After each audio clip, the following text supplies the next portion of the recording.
Bah, c'est très personnel, donc il n'y a que lui qui le saura. Mais moi, je resterais sur un truc plus, enfin, sur les seules choses que je vois, c'est que je pense pas qu'il y aura de problème de motivation. Je pense que s'il veut gagner, il veut gagner, il veut avoir les records, il veut gagner. Moi, je pense simplement que physiquement, il est à 2 ans du bout du truc, quoi. Et qu'on dit il a une autoroute, bah, l'autoroute, elle est aussi physique. Et ce qui fait, Rafa, les derniers grands chelems qu'il a gagnés, c'était très laborieux physiquement. Novak, ça fait plusieurs grands chelems qu'il gagne avec la déchirure, l'adducteur, le coude, les abdos, le machin, le truc, tout le monde. Et ça fait longtemps qu'ils n'ont pas gagné des grands chelems en roulant sur tout le monde et comme ils faisaient avant où ils faisaient 3-4-4, ils perdaient pas un set en route ou s'il en perdait un, c'était contre un des deux autres tout fous là et tu vois entre eux c'était compliqué. Ils avaient max un match compliqué. Voilà, qu'il y a beaucoup de grands chelems, même quand il a gagné contre Dani, truc, c'est 4-7, 5-7 et tout. Ça déroule pas en fait.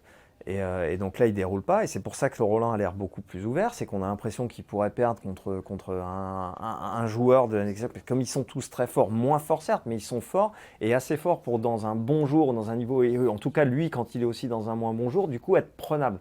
Ce qui n'était pas le cas avant, parce que Rafa, même dans un mauvais jour, il battait tout le monde. Donc de toute façon, il n'y avait pas de discussion. Mais le pire match, ça passait. Donc là, c'est différent. Il sait que les autres savent que dans un bon jour, donc chaque match est possible. Donc ils sont prêts. Et puis quand on commence à le voir galérer, à perdre un set ici, puis un deuxième ici, puis gagner en 5 ici, bah, le prochain, il y croit. C'est pas comme quand il arrive, il a gagné 3-2 et 1, 2-2 et 2 et 2 trucs, et toi, tu arrives, tu dis, oh putain, ça va être compliqué. Donc tout ça, ça fait partie du psychologique d'avant-match, parce que chaque joueur essaie de se rendre la victoire possible. Et quand il joue Novak, eh ben, il croit plus en la victoire quand il a vu galérer 4 matchs et qu'il a le coude et qu'il a appelé le kiné et qu'il est parti aux toilettes tu vois, pour briser peut-être un moment le flow du match quand il est moins bien, de se dire, c'est pas l'attitude du mec qui est ultra serein que quand il était parfois, j'ai vu gagner des US Open, mais c'était l'Australian, il y a des Australian Open. Il disait, mais là, c'est pas possible, quoi. Et il dégageait autre chose. Donc lui-même dégage moins de sérénité. Enfin, je l'ai vu tout à l'heure à l'entraînement, ça dégage beaucoup moins de sérénité avec le staff, avec le machin, il y a beaucoup moins de sérénité. Et donc lui, il est dans son truc, il sait certainement que s'il fait le 23e, il gagne ce truc-là, ça arrêtera le débat du GOAT, pas du GOAT, machin. En fait, ça l'arrêtera pas, mais au moins, on arrêtera sur ce fameux nombre de records de Grand Chelem.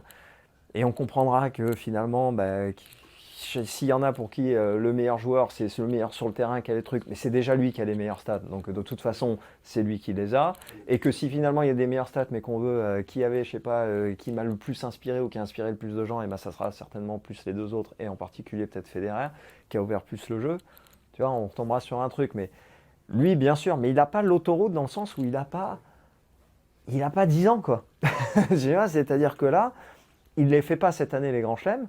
Bah, tu vois, à mon avis, il en fait deux. C'est pas simple. Donc, ouais, il serait bien de les faire maintenant.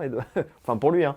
Tu vois, il a 36, il galère. Et on voit bien, bah, Roach 37, tac, après, il n'y a plus. Rafa, 36 l'année dernière, il n'y a plus. Et il ne fera pas exception à la règle.